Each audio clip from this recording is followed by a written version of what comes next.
Welcome back, deep divers. Today we're gonna dive into a really heavy story, a case that a lot of people remember. Yeah, this one is it's a tough one. It really stuck with me. Yeah, this is the story of Grace Millane in New Zealand. We've got a YouTube video transcript that lays out everything, and we really want to go beyond just the headlines. Right. The initial shock and the basic facts. We want to dig deeper into the specifics, the people, and what we can all learn from this tragedy. Exactly. So Grace Millane, she was a young woman from Essex, England, born in 1996, the youngest of three kids.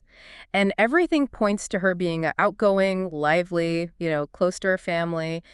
And she had this creative side, too. Yeah, really artistic. Yeah. And she just graduated from the University of Lincoln, had her degree in advertising and marketing, like ready to take on the world. And she had this big plan, this year-long backpacking trip, a real adventure. But there's this detail.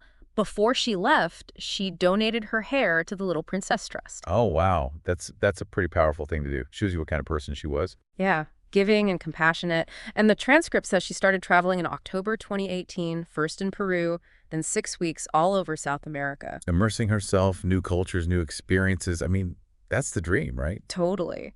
And she gets to New Zealand on November 19th, 2018. 11 days later, checks into Base Backpackers, a hostel in Auckland. So, she's living it up. Independent, young, exploring. Yeah, exactly. And then comes December 1st, 2018, a Saturday. Grace heads out around 6 p.m., dressed up, black dress, white shoes, small handbag. Ready for a night out. Yeah. And she's going to meet up with someone she met on Tinder. The transcript says she was a little hesitant at first, but agreed to meet for drinks. First date jitters, maybe. I mean, it happens. For sure. So they meet at Sky City, that big entertainment complex. She's texting her friend back home, Amina, saying she's hitting it off with this guy. He told her he's an oil manager living in a hotel. Sounds good so far, right? Yeah, like a typical first date. Until it's not. Right. They move on to a place called the Bluestone Room, and this is where things get a little weird. Okay, lay it on me. So Grace gets up from the table, and the guy starts going through her handbag, like searching it. Whoa. That's not okay. What's his deal? We don't know. But despite that, they leave the bar together around 9:30, arm in arm. That's the last anyone sees of Grace, except for this date. And the next day is her birthday. December 2nd, she turns 22. And this is when the alarm bells start going off, right? Big time. Family, friends are sending birthday wishes, but nothing. Both her phones go straight to voicemail. Her brother, Declan, he mentions she was always posting updates, photos, keeping everyone in the loop. So that silence, especially on her birthday, that's a huge red flag. Makes you think about how connected we are now, how quickly a lack of contact can set off panic. Right. And the transcript makes a point of saying she was a home bird, so even more unusual for her to be out of touch. By December 5th, her parents contact the police in Auckland, report her missing. And what did the police think at first? They didn't suspect foul play right away. Most of her stuff was still at the hostel, so maybe they thought she just changed plans, Makes sense. But they did have CCTV footage, right? That network in Auckland is pretty extensive. Yeah, it was key. They used it to trace Grace's movements. And that's where the mystery man starts to become less of a mystery. Okay, so they start piecing things together. Right, so there's this Facebook thing, too. The same night she vanished, Grace updated her profile picture. And this guy comments, "Beautiful, very radiant." Turns out it's the Tinder date. His name is Jesse Kempson, and he was staying at the City Life Hotel. So they found him through a Facebook comment. That's crazy. It is. And get this. Before that comment, Kempson made another post talking about his mistakes, his arrogance, and his selfishness. Looking back, it's kind of creepy. Like foreshadowing. Like he knew something was up. Yeah, exactly. So who is this Jesse Kempson? Well, the transcript paints a picture of a pretty troubled past. He was 26 at the time, born in Wellington. Parents split up, moved around a lot, lived with his grandparents for a while, and not really in touch with much of his family. Sounds like a rough start. It does. But there's something else. People who knew him said he was a pathological liar. Like, lying wasn't a sometimes thing, it was constant. Whoa, seriously. Dead serious. He told people he was related to a famous rugby player, told people he was dying of cancer, lied to bosses, landlords, girlfriends, everyone. That's insane. What kind of lies are we talking about? Like, big ones. He told one landlord he was a professional softball player waiting for contract money, but it was all made up. Lied about being a manager at Woolworths while living off benefits. And get this, he got fired from his telemarketing job the same day he met Grace. So, a history of deception. And he's the last one seen with Grace. Those lies, it's almost like he was hiding something, covering his tracks. That's a good point. Makes you wonder. So December 5th, the same day Grace is reported missing, they bring Kempson in for questioning. What's his story? Let me guess, he played it cool, like nothing happened. Basically. He says he met Grace on Tinder, they went to Sky City, then Andy's Burger Bar.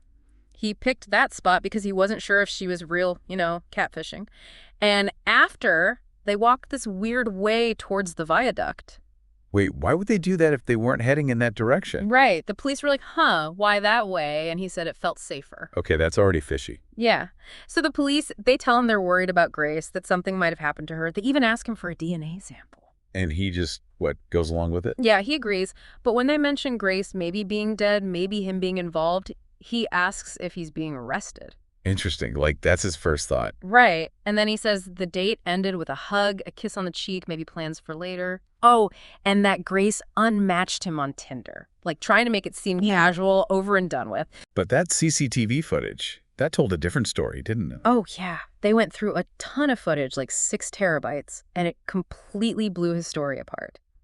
What did they see? First of all, they didn't just part ways on the street. They walked into the City Life Hotel together, arm in arm, went up to his floor, and Grace never left the building. So he lied. Shocker. Yeah, right. And it gets worse. The next morning, Grace's birthday, he's seen buying a suitcase and cleaning supplies. Then he rents a red Toyota Corolla. Like he's already covering his tracks. Seems like it. And that same day, he meets another woman from Tinder. She later tells the police he was talking about burying bodies and bragging about having cop friends. That's so creepy. This guy is seriously messed up. Yeah, super creepy. And on top of that, he hires a rug doctor to clean red wine stains from his carpet, loads 2 suitcases into the car that night, buys a shovel the next morning, then power washes the car. Okay, he's not even trying to be subtle anymore. Nope. Then he returns the car and is seen chucking stuff in bins on December 5th, the day Grace is reported missing. So what happens when the police finally catch up with him? They go to his hotel on December 8th, and the second he sees them, he tries to walk away. Like he knew they were coming for him. Right. They arrest him and start questioning him again, and now his story changes completely. I bet it did. He says Grace started talking about 50 Shades of Grey, about violent sex, bondage, all that. Says they ended up on the floor, she asked him to choke her, and then he went to take a shower and fell asleep. So a complete 180 from his first story. Totally. And he says he wakes up, finds Grace dead, freaks out, puts her in a suitcase, drives off to bury her. But he still says it's not his fault. Come on, who's he kidding? Right. And his story about what he did right after the shower keeps changing. But eventually he agrees to take the police to where he buried her. And that's when they officially arrest him for murder. Yep. The forensics back up the story, too.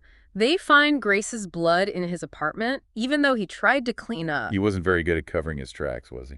Not really. So they search near the Whitaker Reservoir, based on what he told them, and on December 9th, they find Grace's body. It's so sad. It is. There was a press conference, the police confirming they found her, sending condolences to the family, and even the Prime Minister of New Zealand, Jacinda Ardern, she apologized to Grace's family, said Grace should have been safe there. Wow, that's pretty powerful. Shows how much this case affected everyone. Yeah. So December 10th, they formally charged Kempson with murder.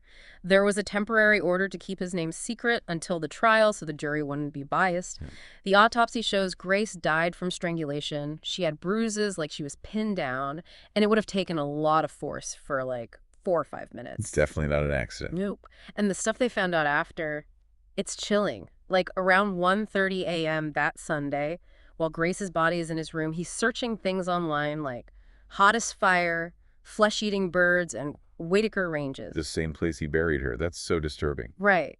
And he's looking at porn, and he took photos of Grace's body. Oh my God. That's beyond messed up. It is. A month later, Grace's funeral is in Essex. The detective from New Zealand, Scott Beard, even went to be there with the family.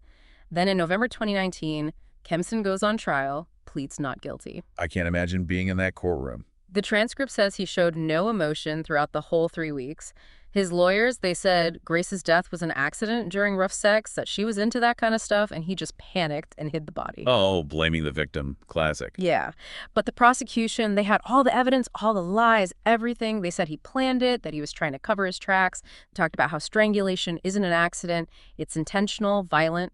Makes you wonder how anyone could believe his story. Right. Well, the jury didn't buy it. They found him guilty of murder on December 22nd, 2019. 5 hours of deliberation. He got life in prison, minimum 17 years before parole. Justice was served, at least in part. The judge talked about how Kempson had all the power, how vulnerable Grace was. And Grace's mom, her statement was heartbreaking, talking about the pain, the loss. It's every parent's worst nightmare. The family thanked the police, the people of New Zealand, and after the trial, even more stuff came out about Kempson. Really? Yeah. His own family called him a pathetic fantasist, a liar. It just confirms what everyone else was saying. And then in 2020, he had 2 more trials. This time, it was just a judge, no jury. What were those about? Other women recognized him after the Grace Millane case and came forward. One was his ex-girlfriend. She described years of abuse, physical, sexual, emotional, financial. He choked her, threatened her with a knife. Oh, my God. So it wasn't just Grace. No. He was found guilty in that case, got 7.5 years. And then, another trial, he was found guilty of raping a British tourist he met on Tinder a few months before he killed Grace. That's another 3.5 years added to his sentence. So this was a pattern for him. It wasn't just a one-time thing. Exactly. And the transcript mentions he even had an outburst in court when they found him guilty of rape. Then, in November 2020, Grace's dad, David Millane, he passed away. Just more tragedy. I can't even imagine. And finally, in December 2020, they could release Kempson's name publicly. His last appeal was denied. But there are even rumors he's still appealing the other convictions. He's really trying to get out of it, isn't he? Yeah. But amidst all of this darkness, there was some good that came out of it. A lot of money was raised for the White Ribbon campaign in Grace's name, and they started the Love Grace campaign. What's that? They collect handbags filled with essential stuff for women who are escaping domestic violence. That's amazing. Turning something horrible into something that can help others. Exactly. So, this deep dive into Grace Millane's story, it's been heavy. We saw how quickly a backpacking trip turned into a nightmare. We learned about this manipulative liar who took her life, and the police work, the evidence, the community response. It's all so important. It really makes you think. Online dating, meeting strangers, it can be dangerous. You never know who you're really dealing with. So true. And the campaigns in Grace's memory, they remind us we have to fight against violence, support victims, and make things safer. Yeah, we can't let her death be in vain. We have to learn from this. Absolutely. And for our listeners, I want you to think about this. How do we stay safe in this online world? How do we recognize the warning signs, protect ourselves, and create a better, safer world for everyone?